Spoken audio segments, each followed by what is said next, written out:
Hello, hello, hello, my friends. Uh, some of you may have noticed I did not put out a video last week.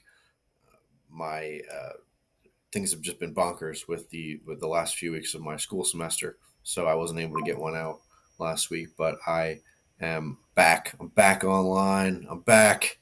So, before I say anything else, I just want to give a brief disclaimer. None of what I talk about, yes, I have a license as a therapist, but none of what I say or do or talk about here is, should be, constituted as therapy. So, if you or a loved one feel like you need help, more help, and you need from a trained mental health professional, please don't hesitate to find one. Look one up online, give them a call, see their availability. You can always reach out, and we have therapists here as well at Integrity Counseling in King of Prussia. So you can find us at www.integritycounselingpa.com. That is www.integritycounselingpa.com. And hopefully someone is able to help you and give you the help you need. So, what am we going to talk about today?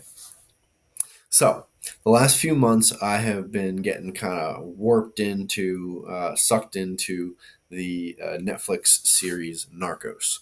So, the first series, is on the Colombian drug lord Pablo Escobar and company, and that's kind of the main focus of the show, along with the DEA agents and the task force agents from Colombia that are trying to catch him. So, I think that I'm going to speak specifically about the male heart right now.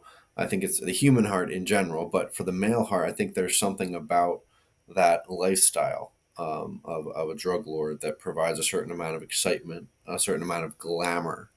I mean, certainly lots of money and power and ruthlessness, which I think can be attractive, to men.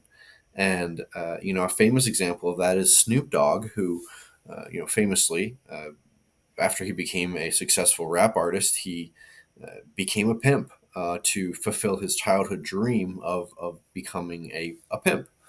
And so I say all of this not to recommend or condone becoming a pimp or a drug lord or even using drugs. I don't think any of those things are good for human flourishing. But I do say that because I think there's an appeal. There's a reason people do it.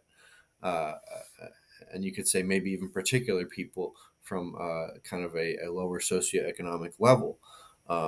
There's a real attractiveness, and it offers a life of luxury that I think that when people don't have much and they don't have the opportunities that a lot of other people in higher levels of society have financially, it's a really attractive option. But I want to speak into that a little bit more. So as I was thinking about that and kind of reflecting on my own thoughts and feelings, I realized, well, how do the stories end? And none of these drug lords or sicarios, none of their lives end well. Either they have been killed, usually in some kind of violence, or they have ended up in prison for a really long time. And so the story, it does not have a happy ending for them. It doesn't have a happy ending for their family. It's actually quite sad. And it might provide some momentary excitement, but is it really kind of like looking forward? Is that really, do I want my life to end that way if I fast forward? And I don't, and so I think that is telling. How the story ends can tell us a lot about what we want out of the story. How our lives end can tell us a lot about how we want to live our life, reflecting on how we want our lives to end. And it's in some ways we can provide a template to a good life, in terms of, I think, serving God, developing a spiritual life, serving your fellow man, contributing to society, um, developing good, friendships and family relationships and, community relationships.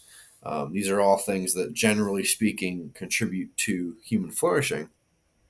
At the same time, you can only answer that question for yourself. Every single person has their own individual journey, and it's not going to look the same as my journey, or Joe Schmo's journey. The way that they live those kind of principles out is going to look different in each life. And these are some deep, important questions to ask yourself when you look around at other people and how their lives are ending. And, if you look at yourself and how you want your life to end, what do you want to be able to say that you did, and that you prioritized, when you look back on your life at the end, and looking at it going forward, how do you want it to go? How do you want it to end? Thinking about how it's going to end. So these are just kind of some thoughts I have, maybe a little wisdom nugget in the form of reflections and also questions.